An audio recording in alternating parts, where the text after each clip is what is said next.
What's up, everybody? Welcome back to another episode of the Pilot Episode Podcast. Today, we're going to be going over a guest submission for a TV show or movie that we decided to review, which we didn't actually pick it.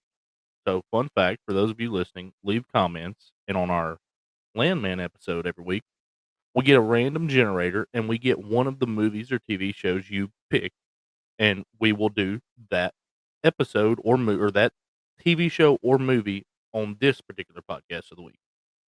But this week, Goodwill Hunting was the movie that was won the drawing or whatever you want to call it, random generator. Selection. Yeah, random selection. Yeah, that's a good one. Really good movie. If you look at it on IMDb, if you look at it anywhere, it's ranked as one of the better movies made all time. Mm-hmm. And I just thought it would be really good for this show, for this episode, to start it off with a joke. I was on this plane once, and the pilot got to talking about we'll be cruising at 3,500 feet here in a bit shortly.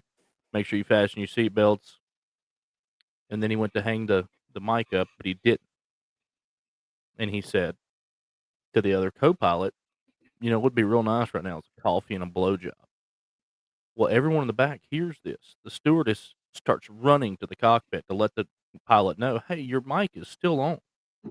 Dude stands up in the back, said, hey, don't forget the coffee, darling. You ever been on a plane? No, I just for the reference of the joke, I felt like it'd be better if I was there in person. I just looked it up on IMDb. It's an 8.3 out of 10, which is very high for IMDb. That's extremely high. Do we have a Rotten Tomatoes score? Can I get to that? I'm working on that. I'm not seeing it on mine. So, yeah, if you find it, that'd be ideal. But, yeah, this movie is loaded with a lot of really good cast. Rotten Tomatoes has it at 97%. Yeah. Exactly. And for the critics, it's 97. For the audience, it's 94. Yeah. I mean, it's a really good movie. We've been really barking at some high scores on our reviews. We may be in for another one here. Yeah. But a movie that's really just loaded with star cast: Ben Affleck, Matt Damon, Robin Williams, Casey Affleck makes an appearance as one of the brothers or friends, whatever you want to call them. Cole Hauser, whatever his name is. Yeah. A lot of huge people on this one. Yeah, I actually took a page out of Perk's notebook for this one. I took notes as I was watching this one. Nice. Yeah, and another fun fact about this movie, this is actually my wife's favorite movie of all time. Hence why she made the suggestion. Yeah. Another one I wanted to mention was Stellan Skarsgård. He's really good. He's the professor. Yes, he is. In the movie. He plays really well in that role too. It seems like he's really good at that role, and almost, I'm not going to say everything he's in because I'm not super familiar with him, but he's kind of this guy or this character in a lot of stuff. Yes. I got some other movies for you for him. Never mind. I've seen him, but the ones that are top of the list are not. Pirates of the Caribbean, Dune Part 2. The Girl with Dragon Tattoo would be a big one for me. That's a good movie. Yes, and he's the brother of Bill Skarsgård, which is the guy that plays Pennywise in the new It movies. Perk, there's another good movie we're forgetting where he's a dickhead too. The Glass House. That is a great scary movie. Did I say brother? Yeah. It's his dad. Sorry. Okay. He's Bill's his son. Sorry. I said that wrong. Casey Affleck and Ben Affleck brothers? Yeah. I thought so. I didn't know that for certain, but I thought so. They're very different people, so I didn't really know that for certain. Yeah. Well, one of them's a really good actor, and one of them is riding his brother's coattails. Pretty good, though. I like him. No, he's not. He's not bad. I mean, he's not his brother, but, you know. I'm going to tell you somebody I'm a really big fan of is, especially in his early career, is Matt Damon. I feel like I kind of fell off of Matt Damon later in his career. But like this era of Matt Damon, I love him in this like era of movie. Yeah, I would agree with you 100% on that. Neil actually watched another Matt Damon movie today, part of the homework I gave him for the week, in Rounders. In this same time frame. Yeah, which is another movie that may one day be reviewed because it's one of my personal favorites of all time. Pay him. Pay that man his money. Yeah, it's good. Yeah. All right, so we know this is a great movie. What else you got for me in your notes? I just had another really funny quote when he's going through the shrinks as he's trying to find one that works for him. One of the first ones he gets to is he's asking him like, "Do you find it hard to talk and let yourself be shown in the light?" And he just asks him back. He says, "Do you find it hard to find the fact you're gay or to hide the fact you're gay?" I don't mind that you putt from the rough. Yeah. I don't mind that you putt from the rough. It's a pretty great saying. I've never heard that. It's pretty good. Oh, I have. Yeah. I don't know. Yeah. It's a really good movie for the simple fact of like it's a different style. He's the fuck boy, not gonna handle any of his responsibilities, go get drunk with his buddies, and he's walking through with a shitty part-time job as a janitor, and he's doing these problems on a board that take people days on end of really really intelligent people, and he's just churning it out in a few minutes and carrying on about mopping the floor. It's one of the crazier storylines, but Matt Damon kills this role because he is so witty and so quick. One of the most impressive scenes outside of him doing the problems or being the smartest person in every room he went into is the bar scene. Yeah, very beginning. Where he just busts old frat boy's ass over and over and then gets the girl. And as they're walking out, sees him in the diner and says, "Hey, do you like apples?" And the guy's like, "Yeah." And he goes, "I got her number. How about them apples?" Yeah, that was one of my favorite little one-liners in the movie for sure. There's a lot, and there was a lot of like really meaningful scenes in this movie to me. This movie made me realize how much I miss Robin Williams. He is such a good actor, dude. He is. It makes me so sad the way he went out. Yeah, it sucks because he is so talented. Oh, he's so talented. He has a lot of really good movies in general throughout his career. But this to me was one of his better serious roles in a movie. And And the first encounter with him and Will, when he grabs Will by the neck, yes, dude, oh man, that one got me. You could tell that there was. I knew before he even said that his wife had died. I was like, "There's something going on." yes. Yeah, you could tell there was definitely something underlying there, and it ends up playing such a crucial role in the movie. And then, like, what is the thing when comedians set something up and they trail back to it later in their act? What is that? I can't think of what you're talking about the setup. But Yeah, it's a setup, but then they bring it back home. Like they mention it earlier in there, and then they bring it back, and that kind of happens in this movie with the the quote about him not going to the Red Sox game 6 because he had to stay in the bar. Gotta go see about a girl. And then at the very end of the movie, Will leaves him a note that says, "If the professor calls about the job, let him know. Had to go see about a girl." Yeah. I will tell y'all though, that is my only knock. Like the only reason this is not top 10 for me. This movie's not. Top 20 would really be a heated discussion, and it's only for one reason: the ending. They just left so much meat on the bone, and there's a lot of good banter back and forth between the buddies drinking beer. Like when they introduce, Will brings Skylar and introduces her to the buddies. Like there's some good scenes there, and there's a lot of good scenes with that they show when he's going through different therapists and stuff like that. But a lot of that filler food in the middle there with some of those scenes, I would have rather have lost 15-ish minutes of that to add it towards the end to see him get to California, to see how it plays out. Because we built this guy up as like he's arguably the smartest dude on earth right now. And Right. then we're just going to let him ride off in the sunset going to get the girl. We don't know if they work out, first of all. And we don't know if he ends up back sweeping floors at a Burger King or if this dude's going to cure cancer one day. I would have just liked to have had a little bit more on the back end than in the middle. That is my only knock on the movie. Still a phenomenal movie. Yeah. I think it's one of those Mhm. where they just try to leave you hanging, and there's so many movies like that. And they did. They did Yeah. a great job of it. But that's the only reason I feel that way is because I do have all those questions. That was one of very few things that I had written down as like a negative, and I was just being very granular and very, very like trying to find things to complain Yes. about. Yes. And that was the one that jumped out that I was like, okay, I don't even have to try to find something like that. Actually, did hurt me a little bit. I'm right there with you. Mhm. See, the the thing about it is, I wondered with some of these movies that we were going to review that happened years ago, that it's been so long now that there's obviously not a second movie.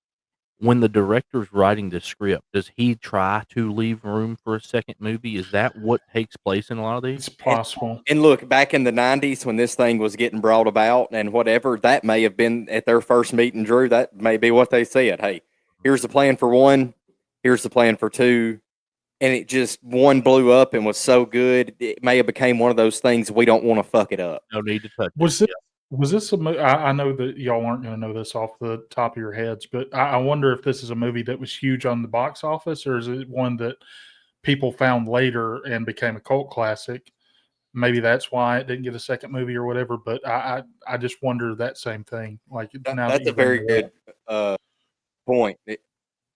No, actually, it was extremely successful in the box office. Oh yeah, I'm looking at it right now. $10 million yeah. So budget per $10 million budget mhm. in 1997, 225 million worldwide in the box office. It God, did well. can you imagine in 2025 if something had that much of a return and they didn't make a second movie out of it? Like, there's no Yeah, way. The dude, crazy thing is in 2025, I don't think you could make that good of a movie with a $10 million budget. it's not possible. Not at It's all. not possible. You need Um, 100 to make that movie.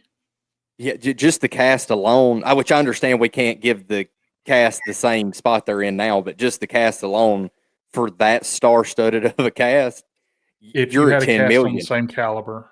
You're at 10 million before you Mhm, fucking say a line just to get those people in the mhm, door. Because I mean, we're talking about three really, really elite. Like we're not talking about B-list actors here. So that mhm. may be what happened. This thing blew up. It was better than anybody ever thought it would be, and they were like, "Hey, we killed it. Leave it alone." Yeah, because if you Let's look at ride the off into the sunset. Mm-hmm. if you look at the concept of the movie, it's not something that's just gonna blow you away. Mm-mm. Like, the Mm-mm. whole Yeah, storyline itself is not just amazing, it's just the way that they did it. yeah. If you Yeah, just tell reading somebody, the description before I watched it, reading that, I was like, really? Like, Yeah. I will say, like I was telling Neil, I can very much see how this would be somebody's favorite movie. Mhm. I was thinking about this earlier. I do not, knowing Aaron, I don't understand how it's Aaron's favorite movie. Yeah. Yeah, it did catch me by surprise too the first time we watched Yeah. it. I was like, "This is a great movie," but, yeah, I didn't Mhm. expect this to be your favorite movie, but yeah. Mm-mm. Fun fact, she's got another movie that's crept up the list over the years. It's a wild one because if you ask a sports guy or a big movie guy that likes sports movies, it's not gonna be one of their favorites. But every year in April, me and my wife sit down to watch Kevin Costner in Draft Day because she absolutely loves it. nah, that's a fucking great movie. Oh, it is. It's a great Mhm. movie. That You're and right though. I wouldn't picture Aaron liking Draft Day that much. no, no, but Mhm. she loved it. It's a great movie. That movie that we'll get there on that movie one day. We're getting too far off topic. Yeah. So y'all both gave some things that you didn't like with the way the ending works out. It, I don't really have any complaints. There was nothing major that I liked. Yeah, I could piggyback off what y'all said, but like again, I just some of Mine's these. not even really a complaint. Mine's just saying if I could change one thing, I Yeah, mean, Mhm. yeah. I guess if I could change one thing, I personally would have liked again cut some of those middle scenes out with all the therapists and stuff. But I would have loved a little more Ben Affleck. But this is young Ben Affleck, and we may not have, we may have not have known what he was going to become at this point. Mhm. Yeah. And kind of his role, he kind of fit it perfectly as far as just the, fuck around. He only got serious like really one time in the movie when he told him, he's like, I hope every day that I pull up that you're not going to be there because you're too. But he basically was telling him he's too good for this shit. Yeah, he's like, if you don't do it, you don't do it for you. Do it for me and the guys out here because it's a slap in our face every morning when I wake up and come pick you up. Yeah, yeah, because you have a IQ of fucking more than everybody else at the job site combined. So maybe use it. Yeah, I had a couple of other things written down just as like little petty things, but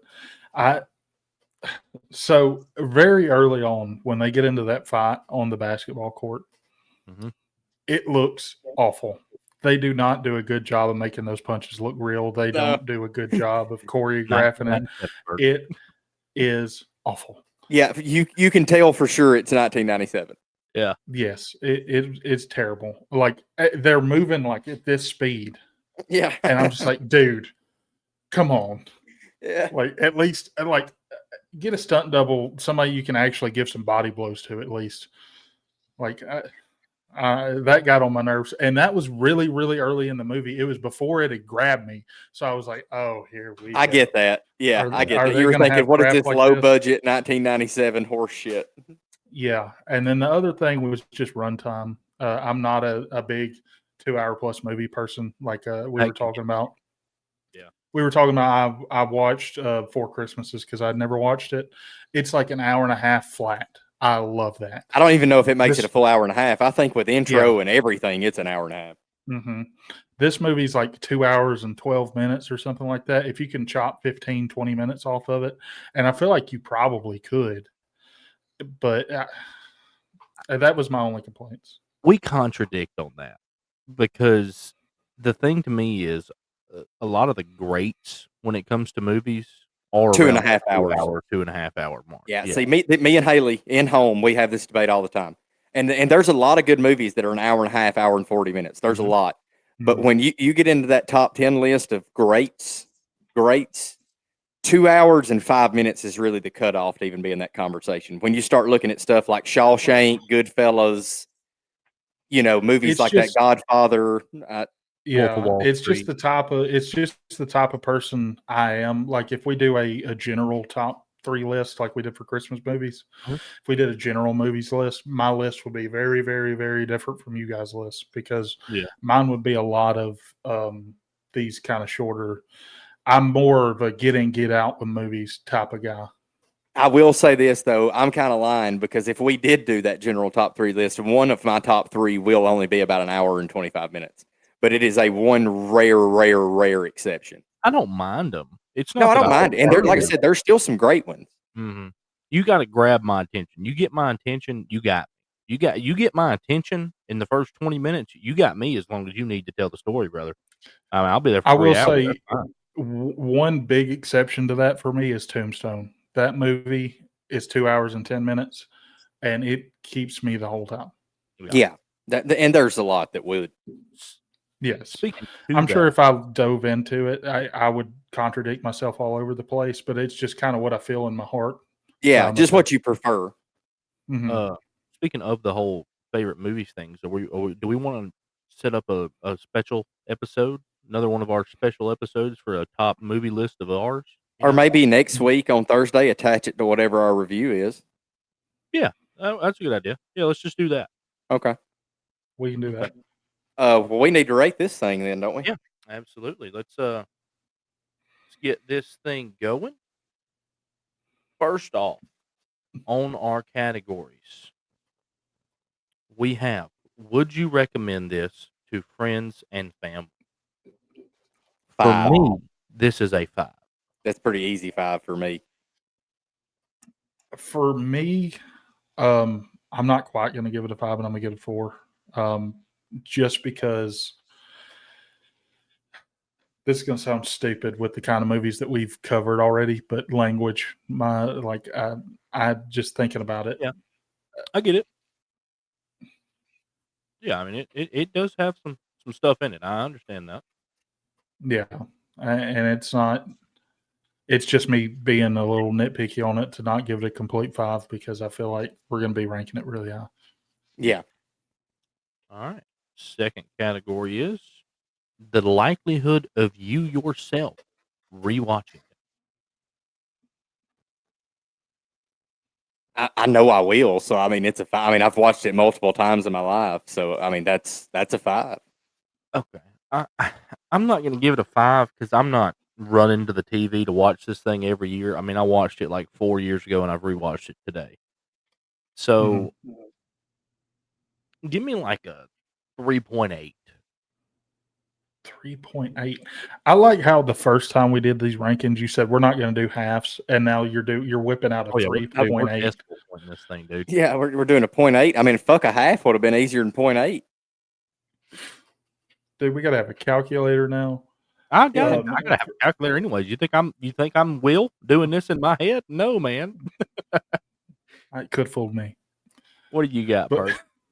For me, it's not quite gonna be a 5 again. I'm gonna give it a 4 because I feel like I will return back to it. I don't know. I couldn't tell you when it will be because I'm kind of right there with Neil. It'd probably land pretty high for me, but it's not gonna be like top 10 or anything like that. But it's gonna be good enough that I'm gonna just randomly see a clip on TikTok and be like, oh man, I need to rewatch that movie. Yeah. All right. Is it a good cast and did they fit their role properly? I would like to go first on this one to address some things. Okay. I think my answer here is going to be a little different than you think as well, but go ahead. This is going to be I'm going to go like a 3.8 again because hear me out. I know what you're thinking. Hear me out. It is a good cast.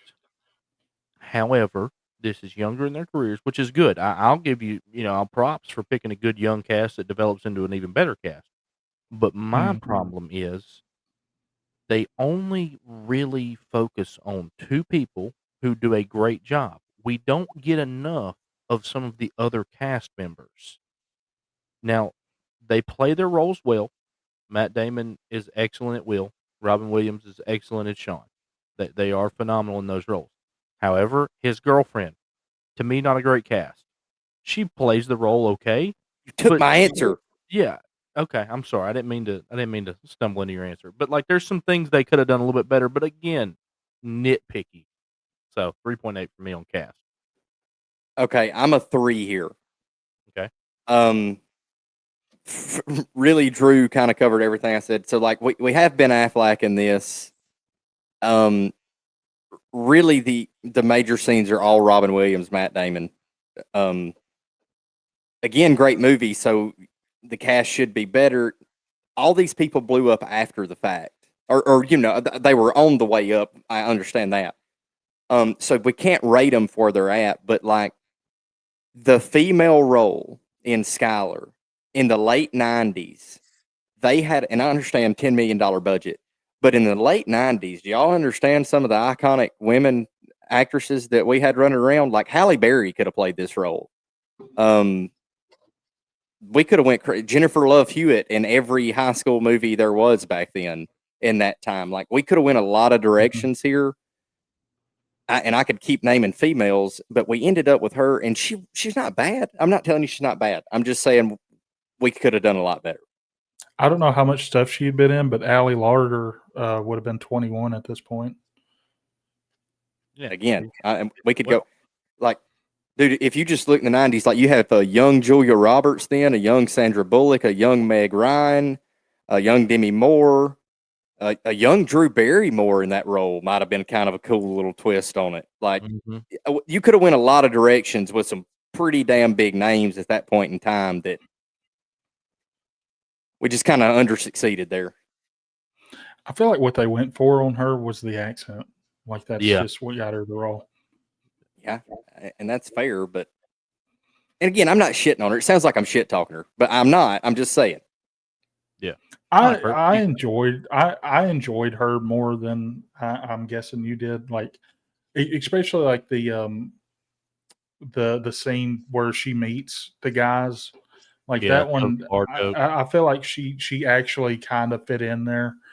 But that was probably her best scene. Yeah. for me, it's a 4. I realize I gave 3 4s, but kind of on Drew's point, like we didn't get much Cole Hauser, we didn't get much of Casey, we didn't get like a whole lot of anybody outside of the your two like mains, and then the professor. But I mean, if you're gonna have main characters, then you're gonna stick to them, and it sucks to not be able to get to the other ones. But it's kind of just the way that movies work. You don't get everybody in. This is the only other thing I'll say about her. The cry scene where he says, "I don't love you." That's the scene where she kind of rubbed me the wrong way. Like I thought she did okay Really? there. she did okay, Yeah. but like when I see her cry and freak out, like I want the Rachel McAdams freak out from The Notebook. Mm-hmm. I want to like, no, fuck you, you can't do this. We're gonna be get like, and he's She just gives up. Yeah, and she just lays there and cries. That kind of scene, and it fit Which, her demeanor, and she did it That's well. not her fault. I mean, It's I guess not. it's probably the way it was written. So like, Yeah, well, it's kind of like when Ron White talks about it. If you put a young Channing Tatum up there with no shirt on, it just, it's just one of those things where you just picture a better actress in that role. All right. Well, Good Will Hunting gets a 4.17 star rating from us, which I do believe is either first or second. I was about to say, is that a new high score? I believe it's first. I think it is. Yeah, this will be the new high score. Mhm. I think Righteous Gemstones was right at 4, if I'm not mistaken. I believe so. I think this is really appropriate for the 3 things that we've done. This should be the highest. Yes. Mhm. And we may get 6 months into this thing before we get a movie that is technically better than this one. Yeah. Will we go 6 months before we get to one that we prefer? Probably not. No. But like it technically is definitely one of the better movies of all time. Yeah. All right. So Did this movie win Oscars? I am sure. I feel like it would have had to have at this point in time. Let's see here before we head out. Best Supporting Actor for Robin Williams and Best Original Screenplay for Ben Affleck and Matt Damon. Did not realize that they wrote this movie. That makes sense.